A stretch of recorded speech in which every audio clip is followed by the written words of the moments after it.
You don't really love, you're just projecting. What if I told you that 90% of what you call love is actually a psychological trap that's keeping you from experiencing real intimacy? What if the person you think you're madly in love with is just a mirror reflecting your own unconscious desires back at you? Carl Jung, the revolutionary Swiss psychiatrist, discovered something that will completely shatter your understanding of romantic love. He found that most of us aren't actually falling in love with another person, we're falling in love with parts of ourselves that we've buried so deep, we don't even know they exist. This isn't just another relationship advice video. This is about uncovering the dark psychological mechanisms that have been controlling your love life without you even realizing it. By the end of this video, you'll understand why your relationships keep following the same painful patterns, why you're attracted to the same type of person over and over again, and most importantly, how to break free from this cycle. If you're ready to discover the uncomfortable truth about love and finally understand what's really happening in your relationships, hit that subscribe button right now because we're about to dive deep into Jung's most disturbing insights about human psychology. Jung called this phenomenon projection, and it's happening in your relationship right now, whether you realize it or not. You see, when you look at your partner, you're not seeing them as they truly are. You're seeing a canvas onto which you're painting all of your unconscious desires, fears, and unexpressed parts of your personality. Think about the last time you felt that intoxicating rush of falling in love. Remember how perfect they seemed? How they appeared to complete you in ways you never thought possible. That wasn't love, that was your psyche recognizing its own reflection. Jung discovered that we all carry within us what he called the anima and animus, the feminine aspect within men and the masculine aspect within women. These are unconscious parts of our personality that we've never fully integrated or acknowledged. When we meet someone who embodies these hidden aspects, we experience what feels like destiny, like finding our soulmate. But here's where it gets disturbing. You're not falling in love with that person. You're falling in love with your own unconscious, projected onto their face. They become a living, breathing representation of everything you've denied about yourself. This explains why the beginning of relationships feels so magical and why they often turn disappointing later. In the honeymoon phase, your projections are running wild. Your partner seems to possess all the qualities you lack, all the traits you secretly wish you had. They appear confident when you feel insecure, adventurous when you feel stuck, emotionally available when you feel closed off. But wait, before we continue, ask yourself this question. Have you ever noticed how you're always attracted to the same type of person? There's a psychological reason for this pattern, and understanding it will change everything about how you approach relationships. Keep watching because what I'm about to reveal will make you question every romantic choice you've ever made. The reason you keep choosing the same type of partner isn't coincidence. It's your unconscious mind seeking the same projections over and over again. Jung understood that we're drawn to people who carry the qualities we've disowned in ourselves. If you're overly logical and rational, you'll be magnetically attracted to someone emotional and spontaneous. If you're a people pleaser who never stands up for yourself, you'll find yourself drawn to someone who seems confidently assertive. This isn't conscious. Your ego mind might tell you that you're attracted to their sense of humor or their intelligence, but your unconscious is responding to something much deeper. They represent parts of your own psyche that you've never allowed yourself to express. Jung called this the shadow, all the aspects of ourselves that we've rejected, denied, or hidden away because they don't fit with our conscious self-image. We don't just project positive qualities onto our partners, we also project our shadow.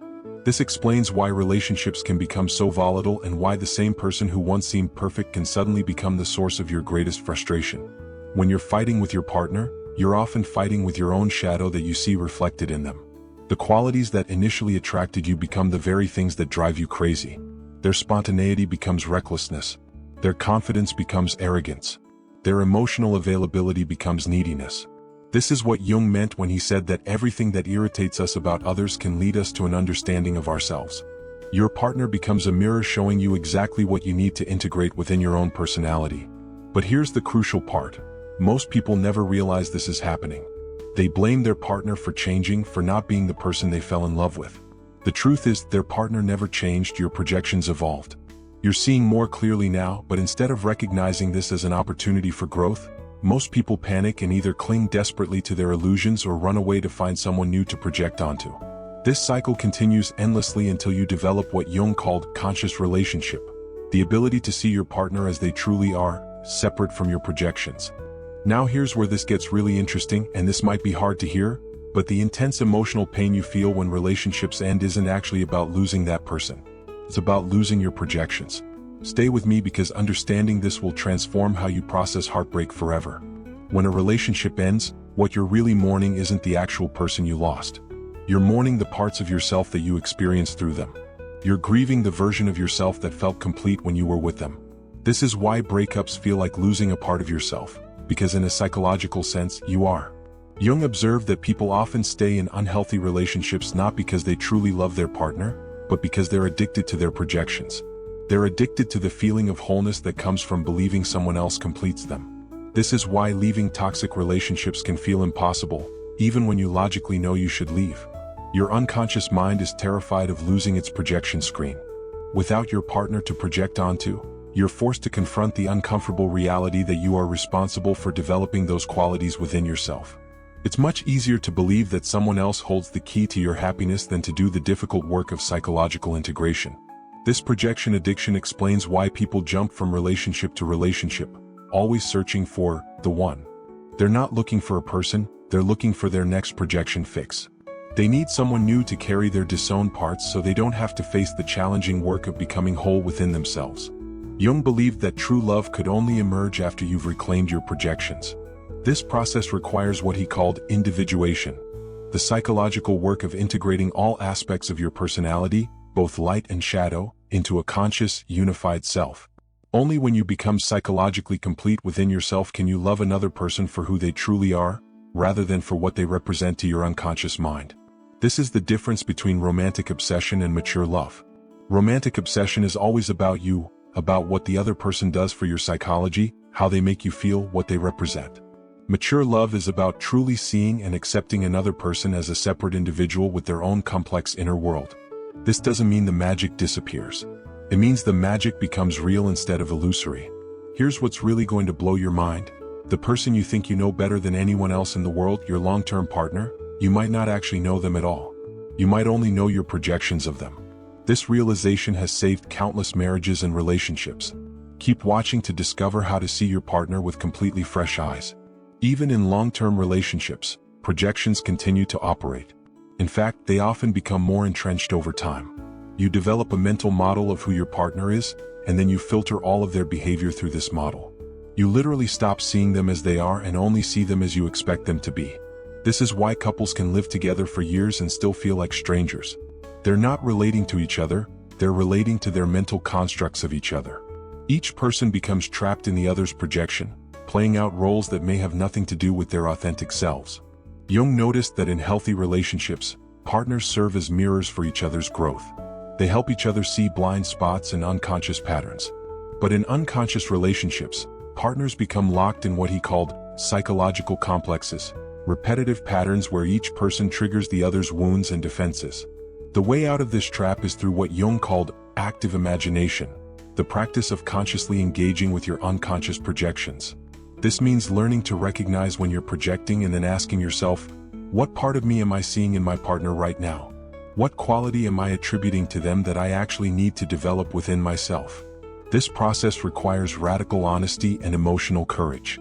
It means admitting that the person you're angry at for being too emotional might be showing you your own suppressed emotions. The partner you criticize for being too controlling might be reflecting your own need to set boundaries and take charge of your life. When you begin to reclaim your projections, something magical happens. You start to see your partner as a real person rather than as a character in your psychological drama. They become three-dimensional, complex, and interesting in ways you never noticed before. Many people fear that withdrawing their projections will make their relationship boring or less intense. The opposite is true.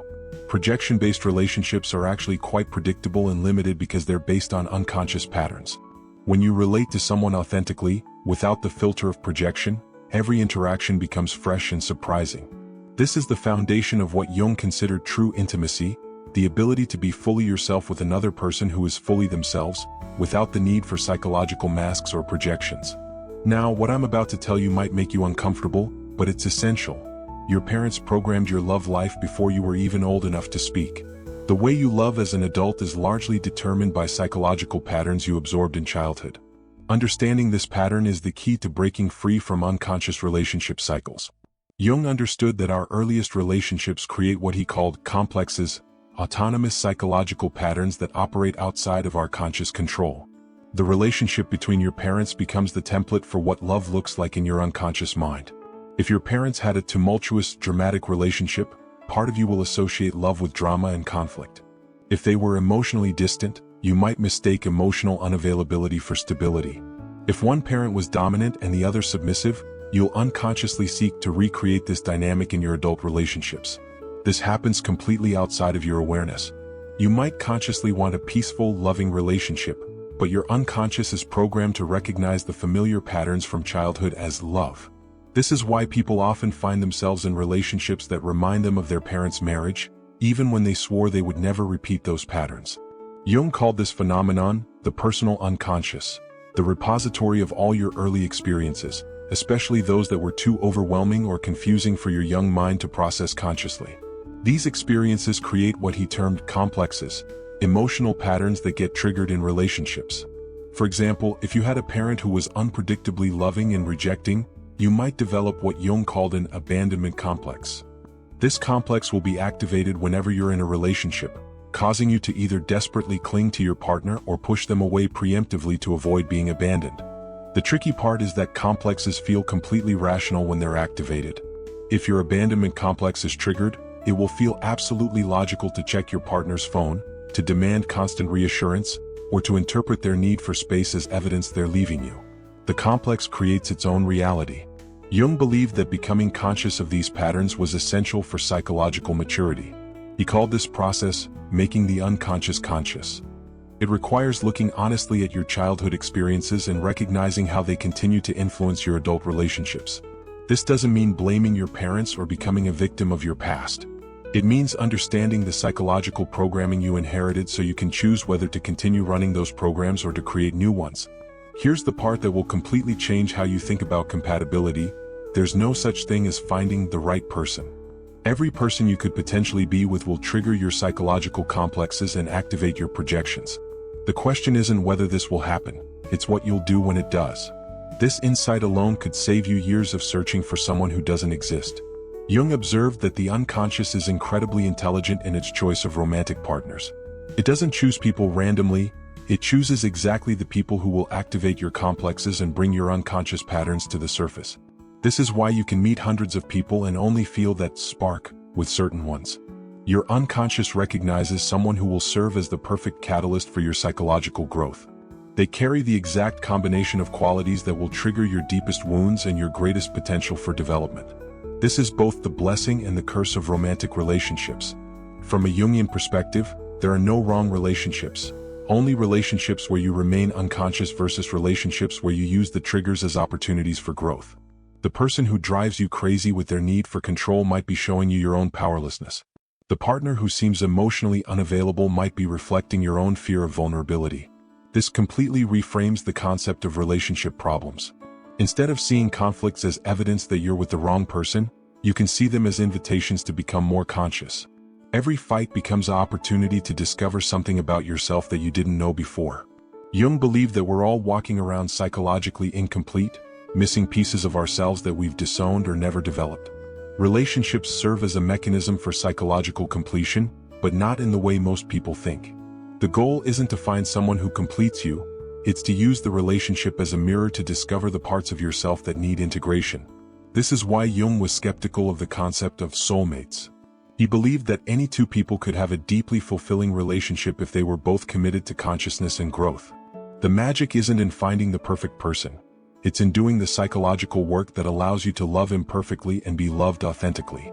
Most people abandon relationships right at the point where real intimacy becomes possible. They mistake the emergence of psychological triggers for evidence of incompatibility, when actually these triggers signal that the relationship is moving beyond surface-level projection into deeper territory. The couples who create lasting, fulfilling relationships are those who learn to see their conflicts as collaborative opportunities for mutual growth rather than as battles to be won or evidence of fundamental incompatibility. Jung's concept of psychological projection in relationships goes even deeper than most people realize. He understood that we don't just project individual qualities onto our partners, we project entire archetypal patterns. These are universal human patterns that exist in what Jung called the collective unconscious. When you fall in love, you're not just seeing your personal shadow reflected in your partner. You're also seeing archetypal energies, the eternal lover, the protective mother or father, the wise sage, the rebellious hero. These archetypal projections give romantic love its mythic quality, its sense of destiny and cosmic significance. This is why new love feels so much larger than life. You're not just attracted to another human being, you're responding to archetypal energies that connect you to the deepest patterns of human experience. Your partner becomes a god or goddess in your eyes because you're literally projecting divine archetypal qualities onto them. But archetypal projections are even more dangerous than personal ones because they're so inflated. When you project the archetypal lover onto someone, you expect them to fulfill all your romantic fantasies. When you project the mother archetype, you expect them to nurture and care for you unconditionally. When you project the hero archetype, you expect them to rescue you from your problems. No human being can carry these archetypal projections without eventually disappointing you. They're not actually gods or goddesses, they're complex human beings with their own limitations, fears, and wounds. When the archetypal projection collapses, the disappointment is devastating because it feels like losing something divine. Jung observed that many people spend their entire lives moving from relationship to relationship, unconsciously searching for someone who can carry their archetypal projections without collapsing under the weight. They're looking for a human being who can be consistently divine, always wise, always loving, always strong. This search is doomed to failure because it's based on a fundamental misunderstanding of how psychological projection works. The divine qualities you're seeking in another person actually exist within your own psyche. The archetypal energies are part of your own psychological inheritance.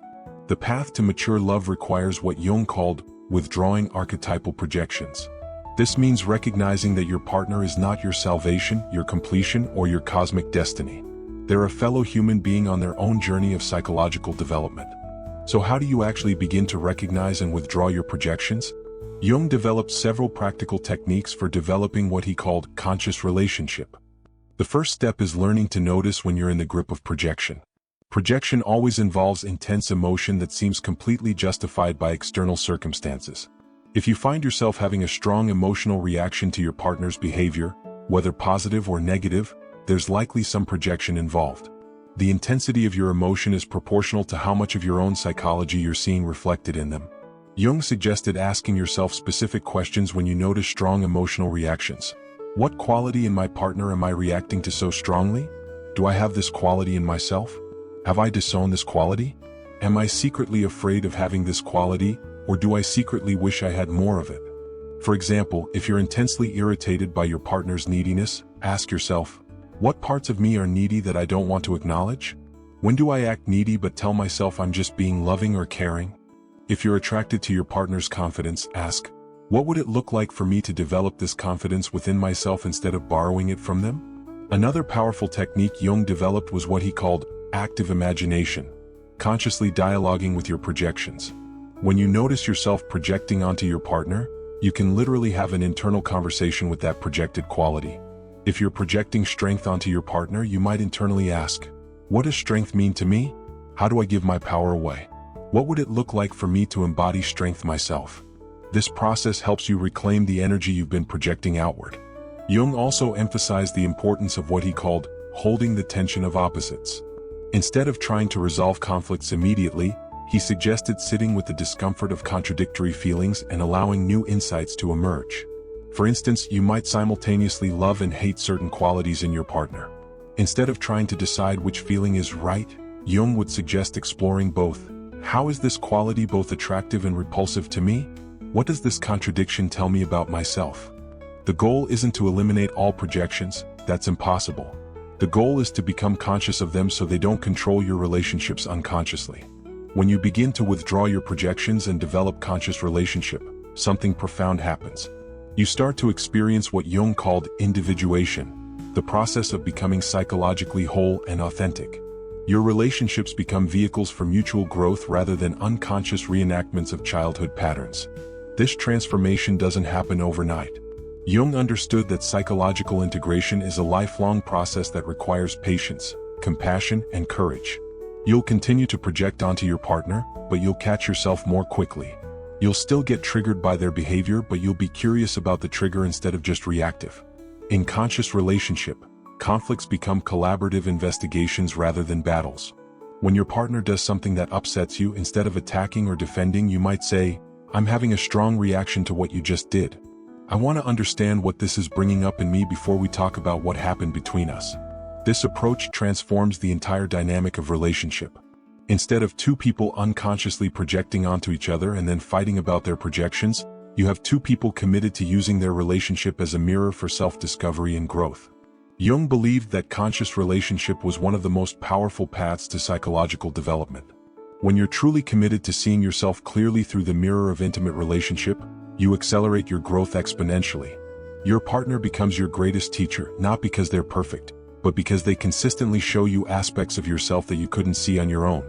This doesn't mean relationships become easier.